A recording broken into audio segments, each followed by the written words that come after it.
Fala galera, bem-vindos a mais um vídeo do canal Vida Engenharia. Vencer vãos sempre foi um desafio da engenharia. Quando você tem aqui um elemento sólido e você vai utilizá-lo para vencer um vão, você tem aí neste elemento sólido uma combinação de esforços. Isso aí a gente chama de flexão. E o que acontece? Em uma mesma seção do elemento estrutural, você tem uma parte que vai ser tracionada, uma parte que vai ser comprimida e você vai ter aqui esforços cortantes. Então tudo isso faz com que este conjunto seja extremamente complexo. E aí o que acontece? Quando você tem essa barra sólida resistindo ao esforço de flexão, por todos esses esforços que a flexão gera, você cria dentro deste material algumas zonas de material que não estão sendo utilizadas, são excessos de materiais. Alguns pontos deste elemento, algumas que a gente chama de linha neutra e alguns pontos bem específicos são apenas excesso de peso. Só que aí surgiu isso aí há muito tempo, uma grande, digamos assim, sacada, que são as treliças. E aí, o que é o legal? O que é o ponto-chave dessa treliça que eu vou explicar para vocês aqui agora? Vocês já perceberam que a treliça aqui, ó, ela é cheia de buracos, né? Vocês podem observar aí nas vigas treliçadas, nos telhados. Ela é extremamente leve porque ela economiza bastante no material. E aí você se pergunta, mas como é que isso aqui, extremamente leve, cheio de buracos, consegue fazer o mesmo efeito de uma viga pesada de madeira sólida ou de concreto armado? Então, se você ficou curioso para descobrir, não deixe de acompanhar este vídeo até o final e roda a vinheta!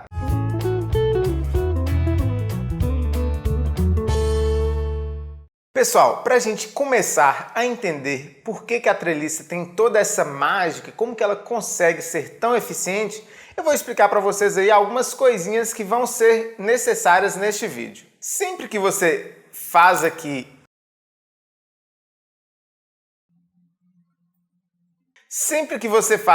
a união de duas barras na treliça, né, na formação da treliça, este ponto aqui onde as duas barras, ou três, dependendo, se encontram, este ponto é conhecido como nó. Então a primeira coisa que você precisa saber é que esses locais aqui são chamados de nós de treliça. O segundo ponto que você precisa saber, sempre quando você une três barras aqui, a gente chama isso aqui de unidade triangular. Então, a unidade triangular é a base da treliça. E agora sim que vem a mágica. Por que a treliça consegue ser tão eficiente? Para que a treliça seja eficiente, essa unidade triangular faz toda a mágica. Então, você precisa saber de alguns detalhes. Primeiro detalhe, esses pontos conhecidos como nós, qualquer esforço que você vai aplicar na sua treliça ou qualquer ponto de apoio precisa ser exatamente em cima deste nó. Então, você tem que pôr sua carga ou qualquer outro ponto que você for apoiar exatamente em cima desses nós. Por quê? Porque quando você faz isso, você elimina na sua unidade triangular e, por consequência, na sua treliça, os esforços de flexão e os esforços de torção.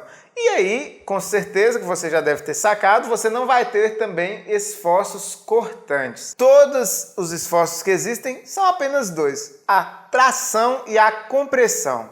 E aí, vamos explicar a eficiência disso. A tração, como eu disse para vocês, nós temos aqui, por exemplo, cordas, cabo de aço. Um mínimo fio aqui é capaz de resistir a um esforço extremamente alto. Então, tração é um esforço considerado simples na engenharia e altamente eficiente. Já no caso da compressão, o que acontece na compressão que eu já expliquei para vocês? O principal problema da compressão é a flambagem. E na treliça, como nós temos aqui sempre dois pontos de apoio próximos, a gente consegue resolver o problema da flambagem. E aí fica explicado por que da eficiência da treliça. Porque só existe esforços de tração e de compressão, que são esforços simples. Quando você pega esta unidade triangular e vai multiplicando ela, e você tem pelo menos 5 unidades triangulares, isso aqui é conhecido como treliça. E a treliça não precisa ser apenas bonitinha assim. Você pode abusar da criatividade simplesmente pegando mais unidades triangulares e colocando aqui onde quer que você queira. E aí você tem aí vários exemplos de treliças bem legais, bem bacanas e altamente eficientes, que é o mais importante. Vamos agora a alguns detalhes. Essa treliça que eu estou mostrando para vocês é uma treliça plana, como vocês podem ver. E qual que é o detalhe, além de ter que aplicar as cargas e os apoios nos nós?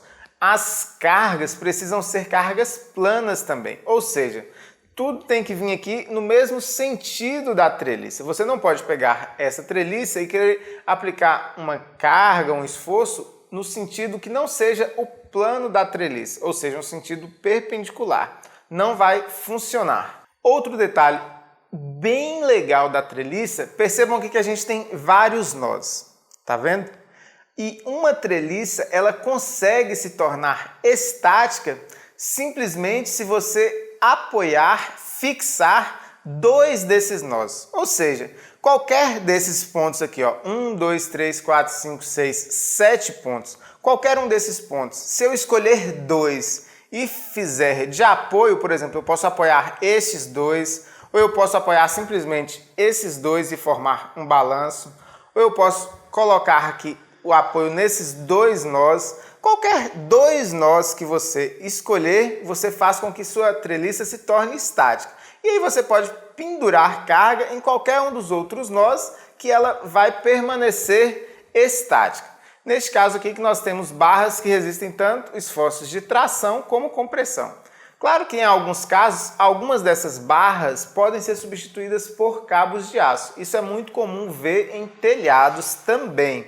Mas aí você precisa fazer esse cálculo para saber se a barra está comprimida ou tracionada. Se estiver tracionada, você pode substituir por uma corda, por um arame, por um cabo de aço e abusar da criatividade. Agora a pergunta que fica, se a treliça é tão eficiente, por que ela não é amplamente utilizada? Bem, vamos lá. Primeiro ponto, as treliças mais fáceis de ser fabricadas são as treliças de madeira.